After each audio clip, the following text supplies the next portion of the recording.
Hey, so I am in the car with Chris Kaczmarek. He's what is your exact title? I'm the outreach pastor. Okay, outreach pastor at County Line Church in Auburn, Indiana. We're going to be talking about you are a former missionary, not with us, but you are a former missionary. We're going to be talking about your time in missionary service. But before we do, I want to enjoy some coffee with you. Sounds great. So I made this coffee this morning. I hope that it is still warm for you. But this is one of my favorite things to make coffee in. It's a Stanley. I got this, just at a Walmart or Meijer or something like that. But it's actually a French press. Oh, nice. So it actually does its own, it has its own little filter in here that you can French press things. I don't use this as much as I feel like I should, as much as I like it. So this coffee that you're getting, yes, this is especially for you. So I was just recently traveling in your country of service and went to a local coffee place called Indiro in Uganda. I loved Indiro. And so this is Indiro coffee. That was one of my favorite places. See, look at this. Look at that. That's so so a little bit of Ugandan Indiro coffee. They work with folks and are, you want a little bit more in there? Are you good? Okay. I do have lids if you're worried about spilling. Oh, I'm good. So coffee to get get my car. I know, you don't have to worry about it. Coffee to get the conversation going.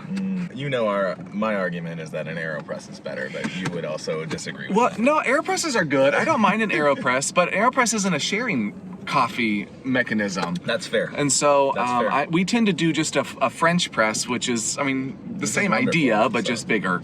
When you went to Uganda, you went with your wife. It wasn't just you. Is that correct? That is very correct, yes. Okay, and what was your main role? Like when you went to Uganda, what were you going there to do? Yeah, so my wife's was a lot more established and obvious. Like she's a nurse. Yeah. And so we actually, let me give you a little bit of the backstory of how we got there.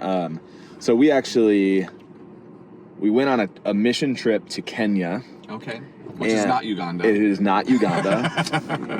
And when we were heading over to Kenya, we said, hey, my wife had a friend that worked at the hospital with her that was a missionary in Uganda. And we were like, we're so close. Let's go visit them. Let's just see, how things are going, all that. Now,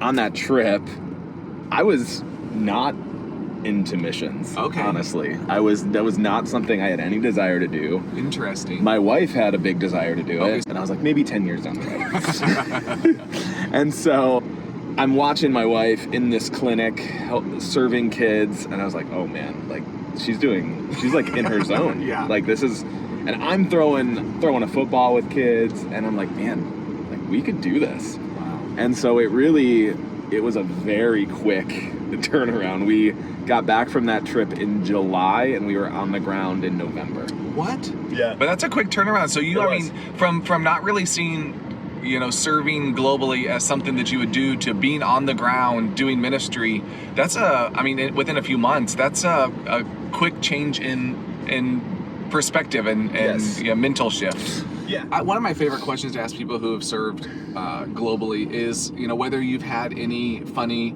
cross-cultural experiences, like cross-cultural snafus, faux pas, mistakes that are appropriate for you to share.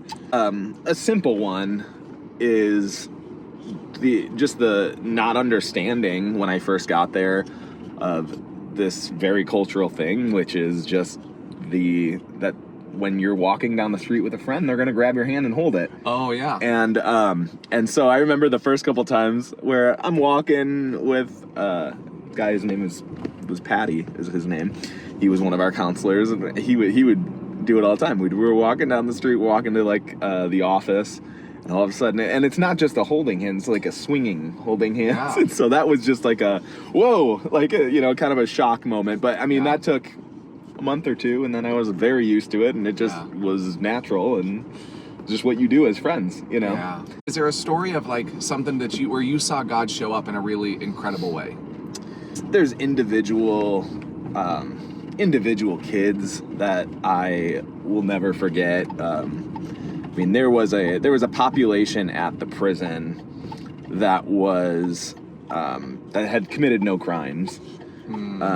They were part of a tribe from way up north called the Kiramajong. Okay. And so they were, their Kiramoja is the name of the area. And so what happens there is it's terrible, really hard situations, hard life over there. And so they make their way to Kampala, which is a long, long journey.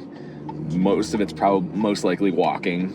And so they make the journey to Kampala, and then they get there and they think, the grass is going to be green around the other side, but it's not. Yeah. And so all they have to do is beg for money and food on the streets. And so I will never forget a little girl named Maria. And I mean, it's not, I don't know if it's the most profound story or anything, but it was just one of those where, remember, my wife and I were just kind of sitting there next to her and just talking, and she probably didn't understand much of what we were saying, but it was just this moment for both of us where we had a realization that, man, if this girl was born in a different place, her life would be significantly better. Yeah. And I really do credit that, like, some of my passion for missions and how I view God to that girl, because it was in the same conversation, the same moment where I looked at her and as I'm talking to her, I'm also praying and saying, God, like, why are you allowing this to happen to her? This is such a hard situation, such a bad situation. And I kind of heard God say, well, I don't like that she's here either. And so that was a moment where I credit that to, like, this is why I'm passionate about missions.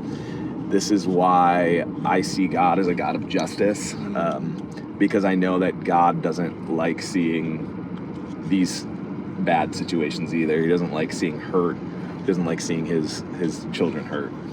And if you were talking to someone at your church or anyone that's a Christian that's engaged in a church, and you wanted them to take the next step of what it would look like to be a part of God's work, whether locally or globally, like, what would you recommend? I mean, are there books you would recommend? Would you tell them just to go get involved? Like, what would be your next step for someone? I mean, I don't think it's ever bad for somebody to go on a short-term trip.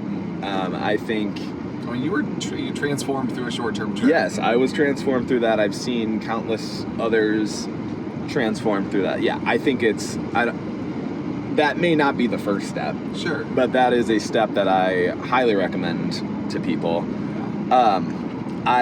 Something else is, we have a missions class that okay. we've put together, and so there's some curriculum in there, and that's more, it's focused more globally, and it is more focused on some of the unreached people and God's heart for that. And so that's something where if people want to learn about why we do missions and why missions matters, that's something that I would recommend. So I appreciate that. What I think is really important is that for you guys at your church, missions isn't just doing, but it's also getting a heart for what God is passionate about in the world and helping people see that the world may be bigger than the small community that you're a part of.